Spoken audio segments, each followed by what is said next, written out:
بیسیک فارمولاز ملګرو موږ او تاسې په نن درس کې بیسیک فارمولاز وایو. مطلب څه دی؟ اوس موږ او تاسې د مایکروسافټ اکسل ځینې اساسي څیزونه چې وو هغه مو وپېژندل، په هغې باندې پوه شولو او اپشنونه خو موږ او تاسې نه وایو، لکه فرضاً په دې مو ځان پوه کړه چې انزرټ وغیره، دلته چې ټکس باکس دی، پکچر راوستل دی، هیډر فوټر، د فاین ریپلیس، دا هغه څیزونه دي چې ابتدایي دي او موږ او تاسې په دې باندې پوه شوي یاستو. اکثره مو په مایکروسافټ ورډ کې هم ویلي دي. دلته موږ او تاسې نوي څیزونه زده کوو. نو د نوي څیزونو یا د محاسبه زده کوو. د محاسبې د زده کړې لپاره موږ او تاسې ته لازم دي چې فرمولونه وپېژنو، ځکه ریاضیکي محاسبه کې خو ریاضیکي فرمول نه استفاده کیږي. نو دغه ریاضیکي فرمولونه څنګه کولی شو د کمپیوټر ژبې ته واړو تر څو کمپیوټر یا مایکروسافټ اکسل موږ ورباندې پوه کړو. د کمپیوټر ګټه دا ده چې دوی اتومات کارونه کولی شي، لکه ته چې څه ورته وایي. موږ او تاسې په کمپیوټر فنډامنټلز کې دا ویلي دي، څه چې موږ او تاسې کمپیوټر ته وایو کمپیوټر هغه کار کوي، خو ستا ویل باید په داسې یو طریقه وي تر څو کمپیوټر وپوهیږي چې ستا څه مطلب دی. نو که موږ محاسبه کوو، فرمول عملي کوو، باید فرمول مو زده وي. په کمپیوټر کې دا فرمول نشته، کمپیوټر یې پیژني، فقط موږ ورته وایو چې دا فرمول پرې اپلای کړه. نو دلته دا زموږ پاس ډیټا ده. یو څه فرمولونه لرو چې هغه ما ټول دلته نښه کړي دي، لکه اډ، سبسټراکټ، ملټیپلای، ډیواید. دا په دې کې به موږ کوشش کوو چې په ډېر ویډیوګانو اندازه زیاته نشي، خو هڅه کوو چې څومره چې په منظم ډول باندې تشریح شي هغسې تشریح کوو. که په یو ویډیو کې دا ختم شول، دا سمپل بیسیک فرموله، که په دوه کې ختم شو، د دې نه وروسته بیا موږ او تاسې همداسې مخته ځو. بیسیک فرمولاز یا اولی فرمولونه چې وپېژنو، بیا دې څخه منځني فرمولونو ته ورځو. فرضاً اف دی، ډېر ټکسټ فنکشنز دي، اف فنکشنز دی، لاجیکل گیټس دي، دا څیزونه موږ او تاسې پېژنو. د هغې څخه وروسته بیا اډوانس یا پریکټیکل برخې ته ورځو.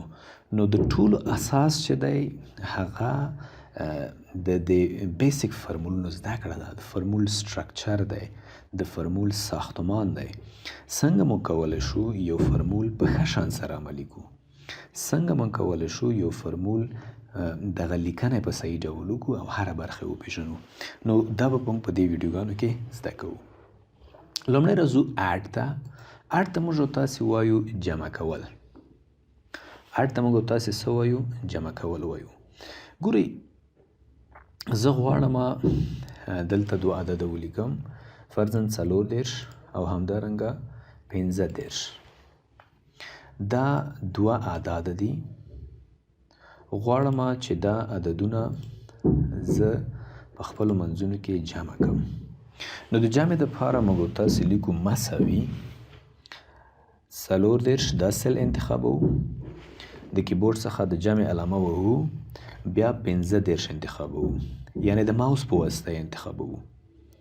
د اپ ایرو کی په واسطه یې هم کولی شو. دا چې مو وکړه، یا د کیبورډ څخه انټر بټن وهو، یا دلته راځو، دغه انټر نه دی، فرموله بار د صحیح ته تاسو وګورئ، دغه انټر په دې باندې کلیک کوو. د دوی د جمع حاصل په لاس راغی. څومره شو؟ 9. په دې برخه موږ د فرمول عملي کړی دی، د جمع فرمول دی. څنګه به پوهیږو چې دا د جمع فرمول دی؟ په فرمول به کلیک وکړو او بیا دلته وګورئ فرموله بار کې دا فرمول مساوي کیږي k لس، k او دا لس چې دی د رو نوم دی 40 جمع k11. k اول چې وي دا کالم وي، فرضاً k دا کالم ده، دلته k لس، k کالم ده، دا لس چې ده دا رو ده، یعنی کالم لومړی لیکل کیږي تاسو ته، رو د هغې څخه وروسته. دا د دوی جمع ده. دې ځای نه اوکې وهو، اوکې 9 شو. ده دې ته څه ویل کیږي؟ اډ ورته ویل کیږي، جمع کول ورته ویل کیږي. اوس موږ او تاسې مخته ځو. د دې 9 څخه موږ 22 څنګه کوو؟ منفي کوو. راځو دې ځای کې درېږو، سبټراکټ مساوي د 9 څخه منفي کا 22 انتخابو. دا سل خپله چې موږ پرې کلیک وکړو دلته نمبر خپله څنګه کېږي راځي. نو دې څخه وروسته انټر وهو 40. کله چې د 9 څخه موږ 22 منفي کو څو پاتې کېږي 9. دا داسې بولډ کوو سنټر ته راوړو. ادامه ورکوو خپل درس ته. دا د ریاضیکي اولی فرمول نه دي چې موږ او تاسو دا پیژنو. نو ملټیپلای ته راځو. غواړو چې 22 ضرب کو په 2 کې. 22 غواړو په 2 کې ضرب کو. نو دلته راځو په همدې سل کې هر سل کې چې جمع کول غواړو دلته راځو. یاد ولرئ کله چې موږ او تاسې په مایکروسافټ اکسل کې فرمول لیکو د مساوي د علامې په واسطه باید هغه څنګه کو موږ شروع کو. لیکو مساوي 22 ضرب 2. 22 موږ داسې هم لیکلی شو. ګوره دا 22 په کوم کالم کې دی کې او داسې که موږ لاړ شو په 14 یعنی کې 14 موږ داسې لیکلی شو کې 14. تاسو وګورئ کې 14 چې هم ولیکم اتومات ډول باندې 22 سلیکټ شول. کې 14 دلته راځو ضرب دا بله څو ده کې 14 کې 14. تاسو ولیده 2 هم په خپله سلیکټ شول. د څخه وروسته د کیبورډ څخه انټر وهو. څو پاتې شول څو مساوي کېږي 44 سره. دا هم بولډ کوو رنګ یې تغییرولی شو. دا 44 شو. په دې پوه شوئ دا ضرب و. ډیوایډ ته راځو. ډیوایډ مطلب څه دی تقسیمول. غواړو 22 تقسیم کو په 2 نو موږ لیکو مساوي کېږي 22 تقسیم د تقسیم علامه ده کیبورډ کې شته فارورډ سلاش. دا به ولیکو بیا به 2 سلیکټ کو 2 به انتخاب کو او انټر. 22 تقسیم په 2 باندې 11 سره مساوي کېږي. په همدې شکل موږ دا ټوله د دونه جمع کولی شو یو بل څخه منفي کولی شو. یعنی مهمه نه ده عادات که په هر ځای کې وي عملي زده کړه مهمه ده. تعداد تاسو په خپله ورو ورو پوهیږئ څنګه موږ 2 عدده جمع کو څنګه 3 جمع کو. اوس د 3 عددونو د جمع دپاره د 4 عددونو جمع دپاره یا یو 50 عددو جمع دپاره بیا موږ تاسې داسې نه کوو چې دلته 8 ته راځو مساوي لیکو پلانکی سل جمع پلانکی داسې نه کوو. موږ تاسې په کمپیوټر کې یا په اکسل کې د یو بل فرمول څخه استفاده کوو. فرمولونه یا الګوریتمز په همدې خاطر دي تر څو د زده کوونکو یا مشتریانو ته دوی اسانتیا پېښه کړي. موږ تاسې که همیشه په اکسل کې لیکل کوو چې مساوي کېږي دا جمع دا جمع دا د وخت ضایع کول. کمپیوټر په واسطه باندې باید موږ وخت ضایع نه کړو. کمپیوټر د همدې دپاره جوړ شوی چې موږ تاسې خپل کارونه نور هم په ښه شان سره نور هم په مؤثر ډول سره او همدارنګه په دقت سره او همدارنګه په تیزۍ سره یې څنګه کړو ترسره کړو.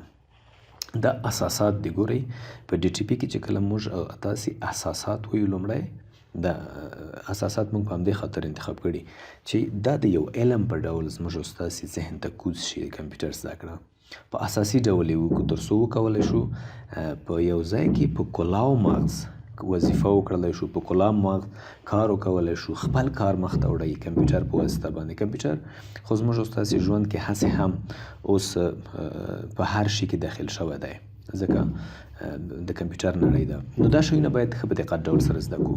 سم څه کوي؟ سم په واسطه موږ او تاسې دا کار کوو. که ډېر عددونه زر زر جمع کول غواړو د سم په واسطه لیکو. دلته راځو مساوي کېږي د کیبورډ څخه SUM لیکو. SUM چې تاسو ولیکئ لاندې د همدې SUMF SUMFS SUM پروډکټ SMU پلانکی پلانکی دا څیزونه څنګه کېږي دلته راځي. موږ څه کوو؟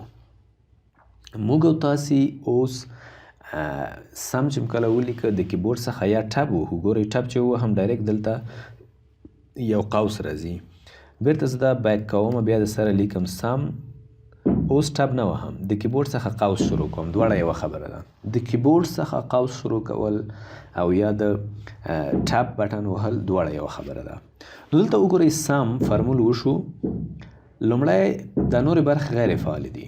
دا برخه څنګه ده؟ فعاله ده. دا نمبر 1 چې لیکلی. اوس موږ ته وایي نمبر راښیه چې شی جمع کړم.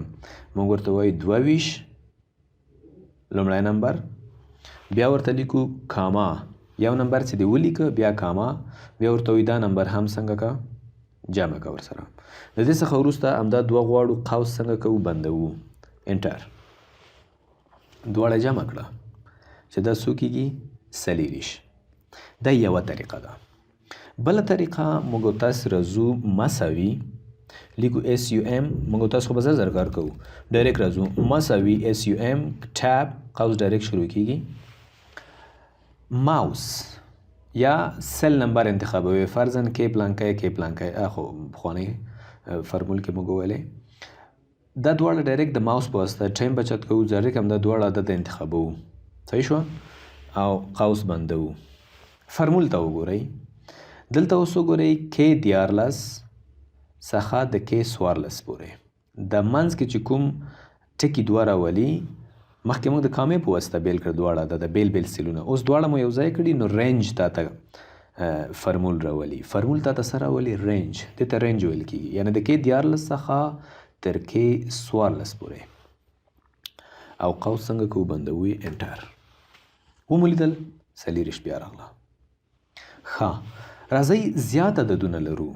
څنګه نورم په افیشنسي سره یا په مؤثریت سره کولی شو چې د عدد زیات جمع کړو. لیکو مساوي SUM قوس شروع. د ماوس په واسطه باندې دا ټول عددونه انتخابوم. د دې ځای څخه راکشوم داسې دې ځای پورې. صحیح ده؟ او بیا قوس څنګه کومه؟ بندومه او انټر. تاسو ولیدل موږ ته ټول جمع کړل.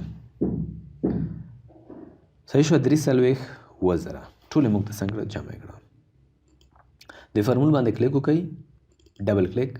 تاسو ته ساحه ښیي چې د فرمول د عددونه چې جمع شوي یا سم ور باندې عملي شوی دی، دا رینج دی، دا ساحه ده. او رینج تاسو ته ښیي. ګورئ رینج د آی څو څخه 15 آی 15 داسې د ټوله ساحه تاسو ته څنګه کوي؟ ښایي درته د آی 15 پورې یو مکمل رینج دی. داسې د ټول څنګه شوی؟ سلیکټ شوی دی. نو څنګه کوو؟ انټر. اوس غواړو موږ چې دغه لاندې 20 زره یا 25 زره یا د دې ځای پورې زه دا څنګه کومه؟ یو بل رنګ ورکوم. فرض که موږ غواړو چې د دې اعدادو څخه د دا ووځي، یا خو دا ده چې د سر نه به موږ لیکو مساوي، رینج به همدا انتخابوو، خو هغه ټایم ضایع کوي. ډایرکټ موږ تاسې دا کوم فرمول چې دلته عملي شوی په دې ډبل کلیک کوو. دې ځای کې وګورئ د ماوس پوینټر چې ورنږدې کوي دا شکل به بدل شي. وبینیسئ پاس طرف ته به کش کوي او بیا به دلته راشئ، دی به دا بټن ووهئ انټر کیبورډ څخه. تاسو ولیدل. اوس که ډبل کلیک کوو، اوس که دلته ډبل کلیک کوو، دا ساحه څنګه ده؟ انتخاب ده. داسې په مختلفو طریقو موږ تاسې کولی شو چې دا فرمولونه ډېر په ښه شان سره تنظیم کړو، ویې وایو. فرمولونه او اکسل باید تاسو ډېر زیات په دقت سره، ډېر زیات په خوند سره ووایئ. نو د لومړنۍ ویډیو کې همدومره فرمولونه بس دي. راتلونکي ویډیو کې به نور درس ووایو.